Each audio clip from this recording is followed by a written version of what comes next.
Hello ladies and gentlemen of YouTube, this is Megneous and welcome back to another episode of Kerbal Space Program. I know that it's been quite a while since we played Kerbal Space Program and I apologize profusely, but not only does it take a long time to set up a mission in Kerbal Space Program, in fact getting to where we are right now took about 2 hours for me playing. It took quite a while, so there's that. And also we've been very busy recently, but here we are currently around Jewel, in orbit around Jewel, but we are also in orbit around this giant black mass that you can't see what it is, but it is Laythe. Very good, we are indeed in orbit around Laythe. The only natural satellite in Kerbal Space Program to have an atmosphere, actually. It's the only moon with an atmosphere, so that's definitely worth remembering. It's really cool. It also is the only moon, or the only body to have liquid water, unless of course the nuclear stuff on Eve is water as well, but we're not really sure about that. But yeah, so this is Laythe, and we're here with Galini Kerman. I'm not sure why Galini keeps joining us, but Galini is now the new... What is that guy's name? Wilman? Yes, the new Wilman. Actually, I think that's a moon right there. Yeah, that's definitely a moon, that little twinkling you see right there. Moons and other objects always twinkle, unlike the skybox, which is just, you know, perpetual. Yeah, so there's another moon out there. I wonder what moon that is, actually. Let's see. It's in between Jewel and... Ah, yeah, it is either Bop or Pole. I think that's Pole that we were seeing, actually. Oh, no, it couldn't be. Yeah, it's Bop. Yeah, that's Bop. Very good. Well, this is definitely a very beautiful place here in the orbits around Jewel. Ah, and here we see the sun coming up over the horizon of Laythe with the nice blue colors. And we're going to do the same thing here that we did around Duna during our test. Hello, sun. We are going to be leaving our satellite, so let's go ahead and decouple that. Ooh, alright, very good. And we need to open our panels. I can't remember how to open these panels with the action groups, but it doesn't really matter that much. So there we go, we now have our satellite in orbit around Laythe. Let's go ahead and turn this forward.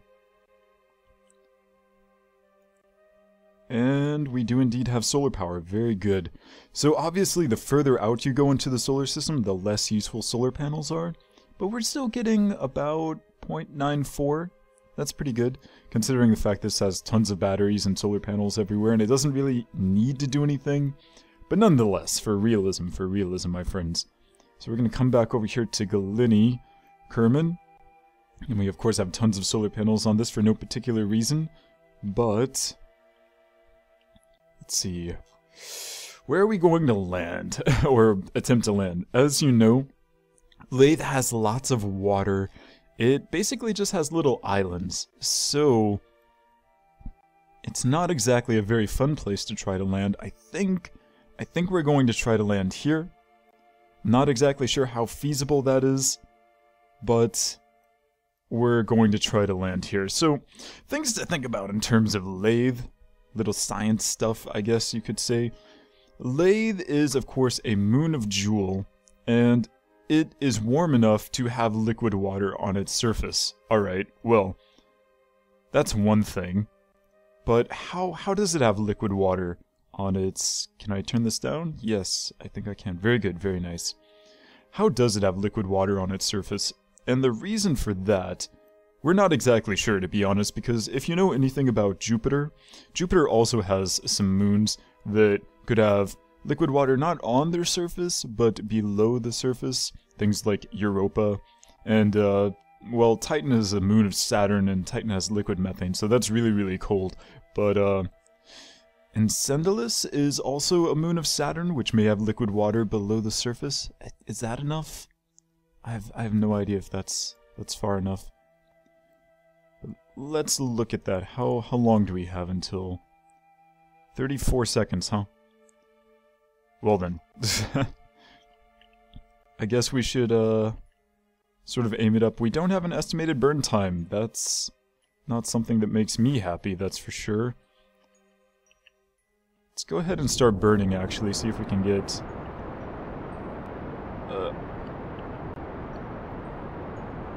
This is not very good at all, especially because I can't really control the satellite very well. But the reasons that Laythe may have water on its surface, so in terms of temperature, there are some things that can heat up a moon. If you guys know about Europa, then you know that it's the tidal forces of gravity from Jupiter and the other moons pulling and pushing the matter of Europa, the ice of Europa, creating friction, which can cause heat, of course, which can warm up the inside of Europa. Now, Laythe has surface water, so tidal forces maybe could warm up the planet, but that doesn't seem like a very good sort of guess, simply because, well, this is not working out the way that I wanted it to at all. That's close enough, right? Right? Is that good? Yeah, that's basically good. Oh, awesome. My screen is freaking out. Okay, so let's focus on this for a moment. The atmosphere of Laythe starts at about 55 kilometers. Yeah, I think this will be interesting to say the least. I'm not really sure if this is going to work. We should quick save. Just in case. Alright, very good. So now that we've quick saved, we'll continue talking about Laythe. So Laythe, also there aren't enough moons and the moons aren't close enough. I don't think that tidal forces could really make Laythe a warm, habitable place and liquid water on its surface. What I do think, though, is that possibly it has an extreme greenhouse effect. We know that it has an atmosphere, unlike most moons. And we know it has oxygen, which is not a greenhouse gas, admittedly, but maybe it has some other greenhouse gases. So if Laythe has a lot of greenhouse gases like they have in their atmosphere, then it's very possible that they could be warm enough to have liquid water. Of course, it's worth remembering that this is a video game and not to worry about it too much, but I like to try to think about why things are the way they are in Kerbal Space Program. Squad, they definitely know their stuff. I mean, they're not planetologists or anything like that. They don't study the geology and formation of planets, but well, at least I don't think that they did before they started making the game. But I think it's fun to think about. I think this is good. I think that's going to fall due to the atmosphere, and I think we can land there. I think, maybe. I wish I could see the altitude of like right here. That would be nice. We can always make this go down more if we absolutely have to. We can always slow down.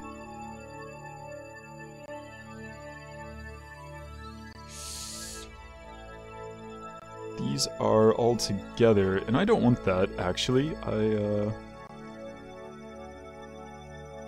There we go. Yeah, let's do that.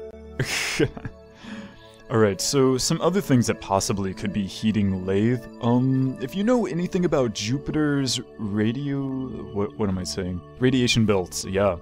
So the radiation belts of Jupiter in our own solar system are insane. They're huge. It's one of the primary problems of sending orbiters to Jupiter. They have all sorts of problems with the radiation because Jupiter makes a lot of radiation. I'm not really sure why, because that's not my field, but perhaps if because Joule is the Jupiter analog of Kerbal Space Program, so if Joule is anything like Jupiter, maybe it has insane radiation belts, and maybe it has some sort of radiation that actually warms the atmosphere.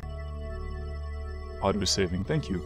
Warms the atmosphere of Laythe. I'm not sure how that would work, really, but that's another possibility, perhaps.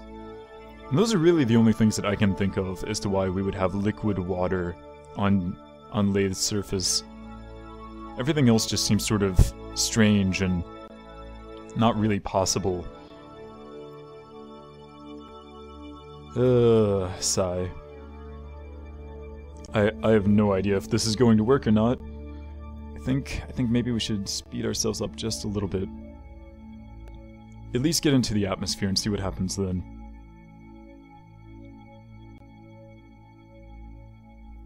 Where are we coming down? Yeah, we're gonna come down on there, I think.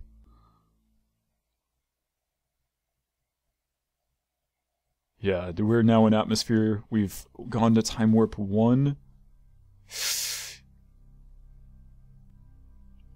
I don't want to miss this. I think I'm gonna go ahead and do a retro burn. So I don't think we're going to slow down enough. I think I overdid this just a little bit.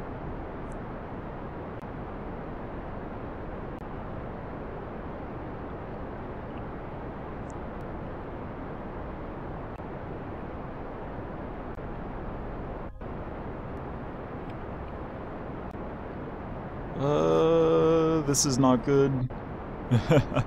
Not good, not good. I want to land on land, not in water. This is a rover. This rover was not made for water.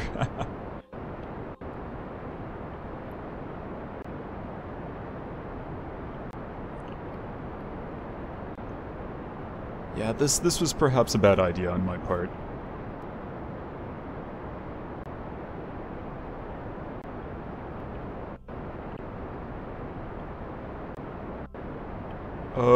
We may have to try this again. Okay, once we hit the middle of this land, I'm going to drop this. Once we hit the mid-atmosphere, I think I'm going to drop this. And then I'm going to put out my chutes. Okay, let's drop it. And chutes. Chutes, where are you? We didn't disconnect. Oh no, what the heck is going on? Chutes, chutes, chutes. Hello.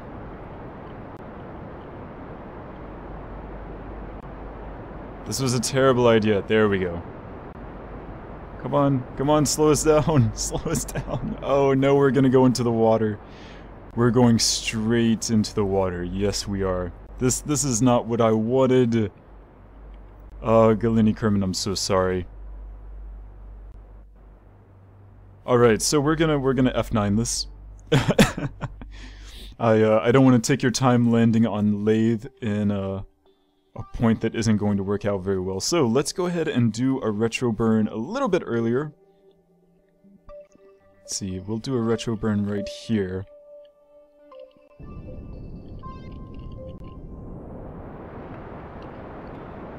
To where we get this at least.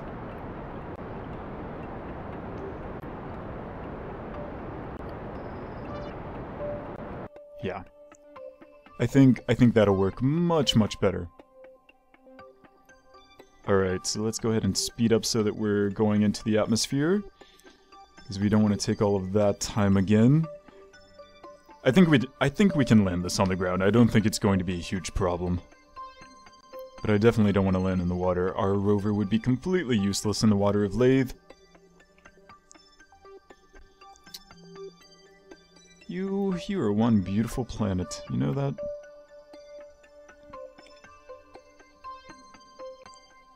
Did I do this too much? I did it too much, didn't I? Stay on course. Yeah. Let's hope this doesn't. Can you make it? Can you make it all the way there?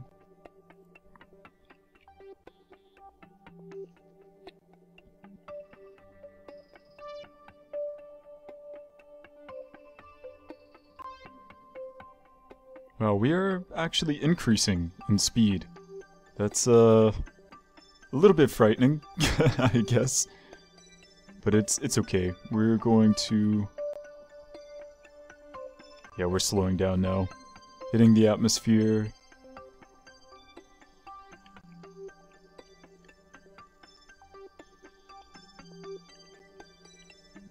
Are we going to have any re-entry effects? No, we are oh, yeah, we are. There we go. Nice. Whee! I'm gonna go ahead and drop. Oh, crap. In here. Gonna go ahead and drop this after we get over land.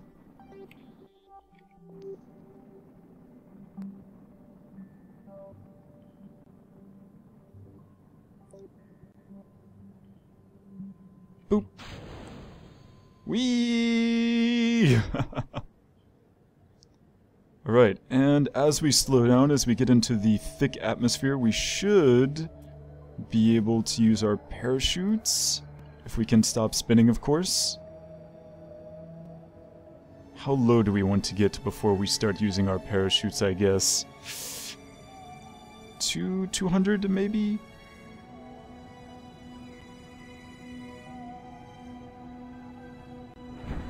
There we go.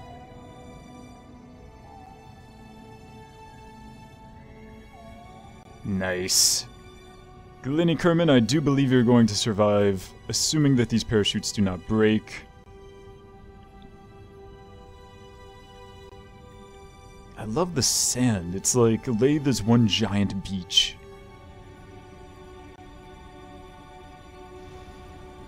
And here we go. Whew. Nice. 5.5 meters per second. Wonderful landing, Gilini.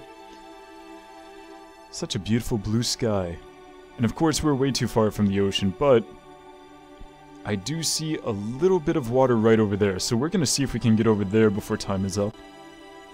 And to go check out the water.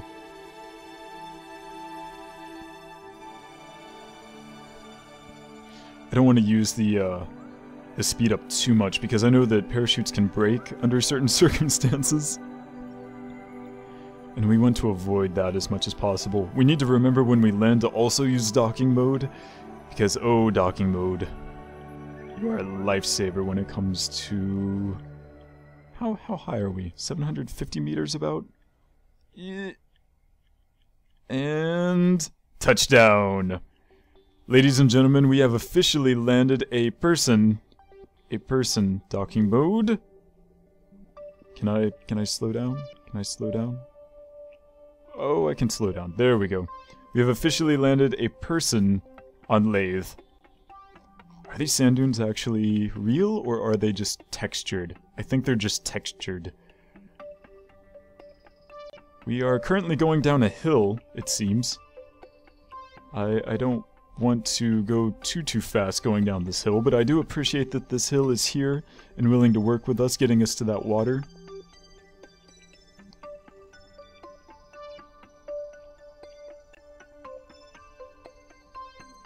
Very nice. So, I'm not really sure... I guess because Laythe has an atmosphere, it makes sense that it could have weather, which is why it has sand, right? Because sand is a result of erosion. At least I think sand is always a result of erosion. I guess there are other things that could make sand, but... Here on Laythe, I'm going to say it's because we probably have weather. Although, as you know, Kerbal Space Program does not have weather effects just yet.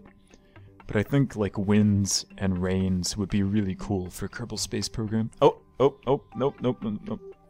Actually, that's a good point. We need to slow down, and we need to quick save. Ah. Darn it.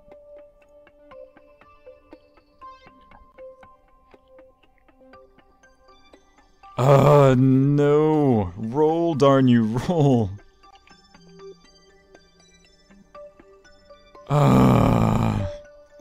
Yeah, of course, try to slow down to quick save, and what happens? You fall over. Come on, use your torque! Use your torque, man!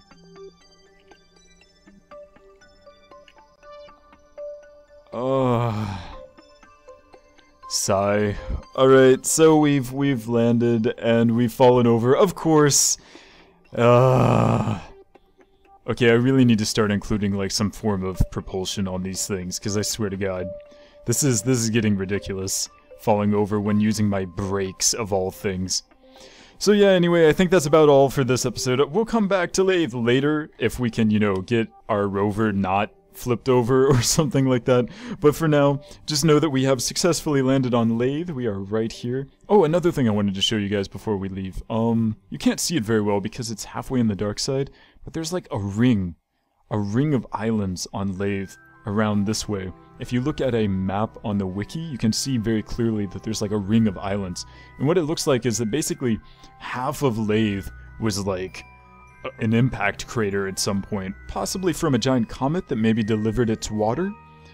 But yeah, so that's also very cool. You can't see it very well unless you look at a map though. But it is here, and we are on the western side of that impact crater, I guess. And Galeni Kerman is of course tipped over, so he's just gonna chill. Thank you so much everyone for watching. My name is Megneous, and I will see you next time.